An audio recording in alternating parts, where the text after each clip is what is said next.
This is 95.3 Business Now.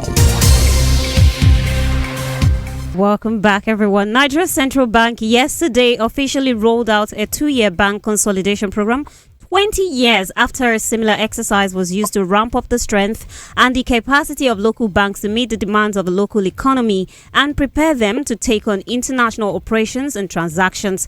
Let's bring in Bosin Omofaye, Nigeria's foremost financial news journalist and the executive editor of Frontier Africa Reports, the producers of this show. Good morning, Bosin. It's good to have you connecting this morning.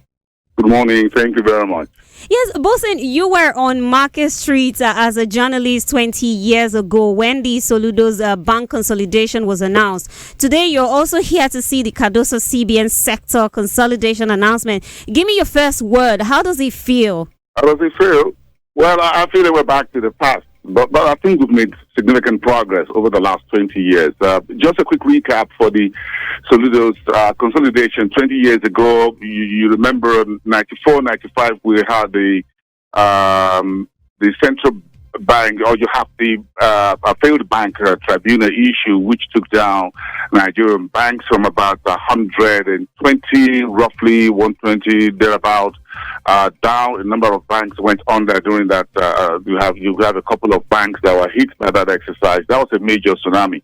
Then just some years down the line, 2004, Soludo took the banking sector also further to strengthen them. From about 120, we came down to about 25 banks, roughly thereabout, with 25 billion naira. It was a big money at that time. If you consider where the country was at that time, there was a whole lot of hula-baloo.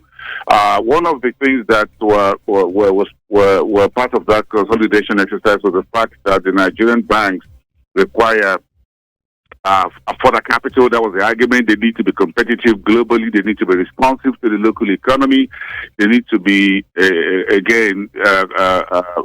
able to compete with their peers, globally speaking. So those were some of the arguments back then by Governor Chukwuma Soludo in his first major address to the Bankers Committee. He spoke to them face to face. He told them that was what he wanted to do. This time it was a press statement that was issued, an official circular to all the banks by the central bank.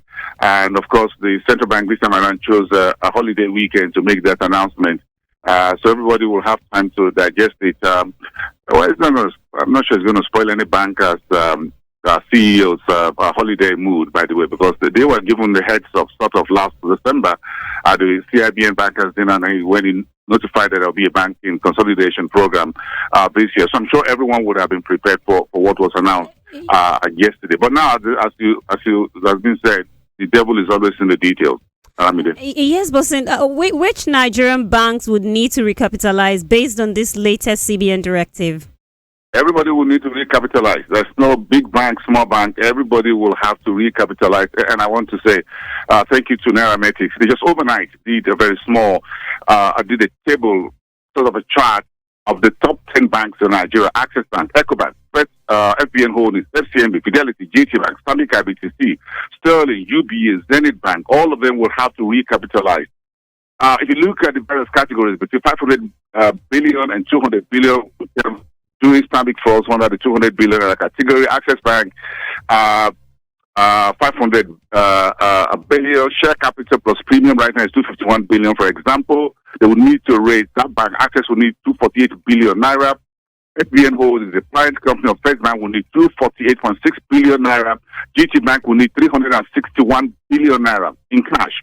UBA will need 384.1 billion naira. Zenith Bank will need 229.5 billion naira. So the top 10 banks in Nigeria between Tier 1 and Tier 2 will need a mountain of cash. In total, these 10 banks will need 2.011 trillion naira to meet the target of 3.8 trillion naira for these 10 banks that the central bank is asking. So this is a big deal. Again, why is all of this happening? Because the central bank is saying, look, you have to make this minimum paid up capital in cash. So you can't use your shareholders' funds, for example. You can't trick the book and say, look, I have suddenly merged with 500 billion or 200 billion, whichever category you are, license you're holding. So this is bring the cash to the table, if you understand what this means. So this is another way. It's a very clever, a very nice way, smart way by Cardoso and his team to take a lot of cash off the banks, as it were, in the manner of speaking, from so much mountain of money they made last year, from FX, Naira devaluation, and a few other things. They have to, all of those things. They make so much money last year.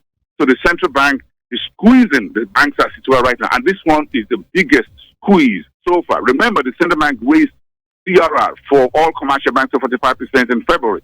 Then it raised it from 10% to 14% for merchant banks 2 or 3 days ago. So the central bank is out on the hunt right now, wants to take as much liquidity off the streets as it were to try and use that as a tool to control inflation. Yeah, but again, talk to me about the 24-month window that was set for compliance and the steps that the banks need to take right away to get there. You've got to do a whole lot of things. The central bank is asking everybody to submit their plans by the end of April.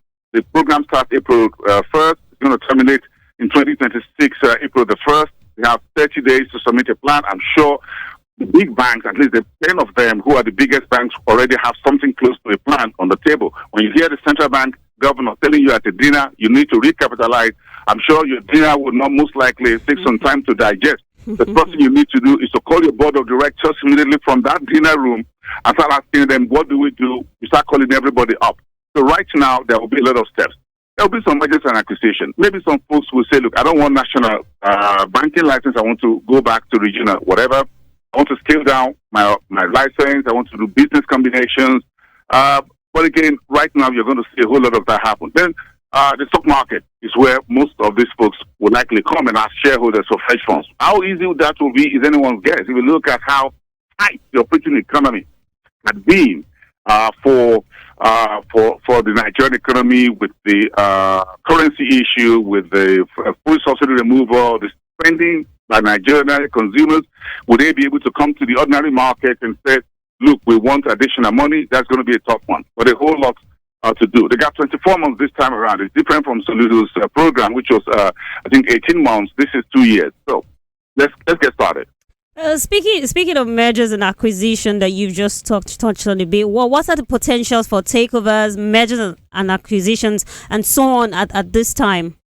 It's likely going to happen a bit of it. So, of course, you saw a bit of this mergers over the last 1 or 2, 3 years. If this happened, then of course you have a new bank being licensed recently over the last 5, 10 years. I'm sure most of those banks will likely be having conversations with the big boys right now and say, look, now we have some handshake over coffee, dinner, whatever it is, lunchtime, so that we cross the deadline, as it were, and all of that. So the bankers are going to be the most busy guys right now. The CEOs, as the case may be, and the board of directors. The Soludo's bank consolidation of 2004 to 2005 was a bit messy, to put it mildly. What should be the lesson curve for the central and all of the relevant regulators as Cardoso raises the curtain on a similar program? Yeah, of course. Well, if you look back to 2024-2025, one of the rules back there was that no bank should come twice to the market within the period to raise funds. 1 or 2 banks broke that rule. They were allowed to go. There was a bit of regulatory mess that was created back then. I'm sure the central bank would better the stock exchange, the Securities and Exchange Commission. Everyone will be on their toes this time around to ensure that everybody plays by the rule. Will all the banks that will need to come to the stock market or do public offer or whatever for extra funds, will they be able to do it not to cause a stampede? That would also have to be watched. So we have an electronic trading system. We have an electronic system with the SEC to ensure that offer subscriptions, if anyone is coming to the market, can be done seamlessly, as I have with the shares of MTN IPO on the market. So all of this, the market has greatly improved. The brokers have improved. There are a lot of tighter regulations around regulatory supervision, oversight, and checking that everyone play according to the rule, whether folks will be able to do double buying. In other words, you do double subscription, which are some of the messy part of it, done by some investors.